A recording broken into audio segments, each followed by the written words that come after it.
here at the Carlton Cinema in downtown Toronto with filmmaker Doug Blush, who made Of Two Minds with his wife Lisa. What was it like working with Lisa Klein? And tell me a bit about the inspiration behind the making of the film. Thanks, Katie. This process has been 3.5 years of our lives. We are husband and wife.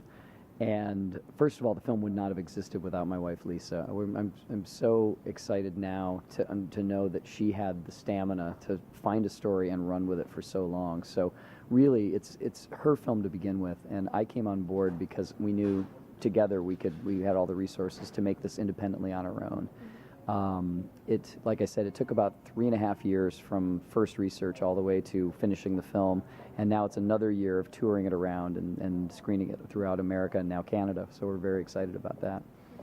And your wife was initially, I think, interested in bipolar because of her sister, who was affected by the disease and passed away in '94. How has that helped you to understand the bipolar disorder in the making of this film, and how has that helped you with your wife and kind of understanding the whole thing that her sister went through?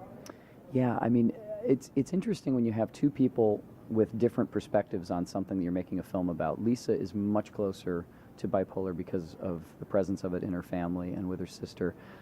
She made the film to sort of understand closer the experience her sister went through, and I think as a tribute to her sister as well. And I came to it, as I do in a lot of cases, as an outsider wanting to understand something better. And for me, that was fascinating because I didn't know enough, and I felt like I'm sort of the audience for the film that doesn't know this or doesn't think that they know this. So she came as a very versed and understanding person. I came as the person who was sort of outside looking in. But by the end of it, we can quote, medical manuals, and we know so much now. But really, again, Lisa is the one who, she so wanted to see the world understand this better because of her sister, and I think, it's really a testament to her sister that people are finding that in the film. Yeah. You follow the lives of a few very interesting individuals, and they all have an artistic background as well. Can you speak to the connection between mental illness and genius, madness and genius, and was that a coincidence that they were all artistic, or did you look for that? It's a coincidence only in that everybody we talk to seemed to be an artist in some way or another. I think that there is something to that, especially bipolar seems to be a situation where people who have it are quite intelligent, and they also, especially in the manic phases, they tend to create a lot of things. So one of the theories that I've heard bounced around occasionally is that we as a human race kind of owe a lot to bipolar, because where did the great leaps forward come from? Where do those genius moments come from? Well, it might be, bits and pieces of mania over the years, So in that respect, it's so many people look at it as an all negative thing. It's not, because the human condition is such a wide-ranging thing. I mean, one of the things we're trying to bust down in this film is normal is not a word you can use with humanity, really. What is normal? One of our characters says, "What is normal?" Don't use that word really, because it doesn't apply. There's no normal, and I think a lot of people in the film are, although they don't say that this is everybody should be bipolar or everybody shouldn't be or whatever, they say there are ways to appreciate what this brings, as well as ways to treat the things that aren't so good about it, definitely. And there's also controversy in terms of treatment, and your subjects had varying approaches to their balance between medication and therapy. Was that something that was intentional, that you were looking for people with varied approaches when you were looking for subjects? Yeah, I think what we really wanted to do, we didn't feel like it was our place to say this is right and this is wrong. I think there are people out there making films like that, and that's fine, but really we set out initially to make a film that let other people talk about their issues. And when we found these three characters, we were very lucky in that there's this range all the way from meds saved my life and they're incredibly important in my life, to I take them, I'm kind of iffy about them, but I take them and they're helping me, to I want out and I don't want to take meds and I'm doing everything I can not to.